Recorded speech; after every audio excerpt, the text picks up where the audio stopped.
तुमसे कोई कहानी नहीं सुनाने आया हूँ। आज मैं तुम्हें जगाने आया हूँ, क्योंकि तुम सोए नहीं हो शरीर से, तुम सोए हो अपने सपनों से, अपने लक्ष्य से, अपनी आत्मा से। तुम सोचते हो तुम्हारा सबसे बड़ा दुश्मन गरीबी है, पढ़ाई की कमी है या किस्मत है। नहीं, तुम्हारा सबसे बड़ा दुश्मन वो है जो हर सुबह तुम्हें बिस्तर में रोके रखता है, वो है आलस। और तुम्हारा दूसरा दुश्मन वो है जो हर रात तुम्हारा वक्त खा जाता है, वो है मोबाइल का नशा। आज इस धरती पर लाखों बच्चे भगवान से किस्मत मांग रहे हैं, लेकिन भगवान कहते हैं मैंने किस्मत दी थी पर तूने उसे मोबाइल में बर्बाद कर दिया।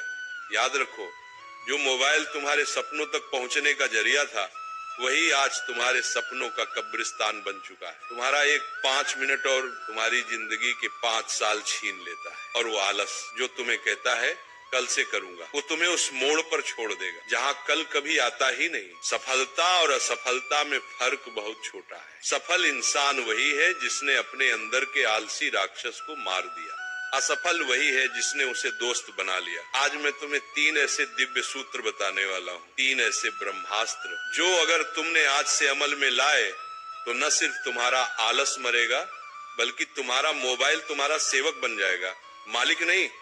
आज का ये प्रवचन सुनने वाला बच्चा या तो अपनी जिंदगी बदल देगा या जिंदगी उसे पीछे छोड़ देगी, क्योंकि समय किसी का इंतजार नहीं करता।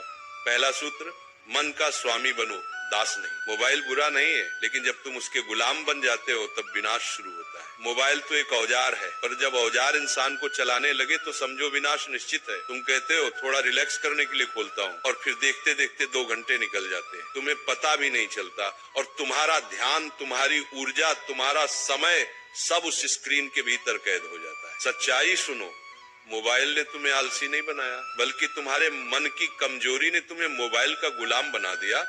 जिस दिन तुमने अपने मन से कहा बस अब मैं मोबाइल का नहीं, मोबाइल मेरा सेवक बनेगा, उस दिन से तुम्हारी आजादी शुरू होगी। दूसरा सूत्र, आलस एक मीठा जहर है। आलस एक ऐसी बीमारी है जो तुम्हारे शरीर को नहीं, तुम्हारे सपनों को खा जाती है। तुम सोचते हो थोड़ी देर में करता हूँ, और वही तुम्हारा सपना मर जाता है। जो लोग कहते हैं मेरा मन नहीं करता, उनसे मैं कहता हूँ, अरे मन नहीं करेगा तो मंजिल कैसे मिलेगी? मन तो हमेशा आराम चाहता है, लेकिन महानता हमेशा असुविधा के भीतर जन्म लेती है। जब थक जाओ, याद करो अपने माता पिता के त्याग को, जिन्होंने अपने सपने कुर्बान कर दिए ताकि तुम अपने पूरे कर सको। जब मन भागे, याद करो अपने सपनों की कीमत को। जब नींद सताए, याद करो उस वक्त को जब कोई और पढ़ रहा होगा और तुम सो रहे होगे, और कल वही तुमसे आगे निकल जाएगा। आलस से बड़ी कोई गरीबी नहीं होती। जो अपने समय का सही उपयोग नहीं करता, उसके पास एक दिन पछतावे के सिवा कुछ नहीं बचेगा। तीसरा सूत्र, कर्म ही धर्म है।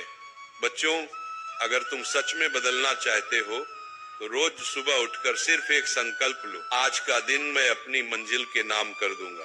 तुम्हें पता है भगवान भी उन्हीं की मदद करता है जो खुद चलने की हिम्मत रखते हैं। मोबाइल से दूरी बनाओ, थोड़ा समय किताबों के साथ बिताओ, थोड़ा वक्त अपने विचारों के साथ अकेले बैठो। जब तुम काम करते हो ना, तो आलस खुद भाग जाता है। जब तुम अपने सपनों के लिए तपते हो ना, तो मोबाइल की स्क्रीन फीकी लगने लगती है। कर्म ही वो दवा है जो आलस और नशे दोनों को खत्म कर देती है। याद रखो, मोबाइल तुम्हारा नौकर है, मालिक नहीं। आलस तुम्हारा दुश्मन है, दोस्त नहीं। अगर आज तुम उठ खड़े हुए तो कल दुनिया तुम्हारे आगे झुकेगी। जिसने अपने आलस को हराया, उसने खुद भगवान को पा लिया। इसलिए बच्चों, आज उठो, अपने हाथ जोड़ो और प्रतिज्ञा करो कि अब मैं आलस और मोबाइल की लत से मुक्त होकर अपने जीवन का निर्माता बनूंगा। सूरज रोज निकलता है, लेकिन उसकी किरणें सिर्फ उसी को छूती हैं जो जागा रहता है।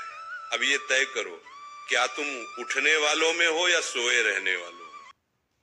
आज मैं तुमसे एक बात कहने आया हूँ, ऐसी बात जिसे अगर तुमने आज समझ लिया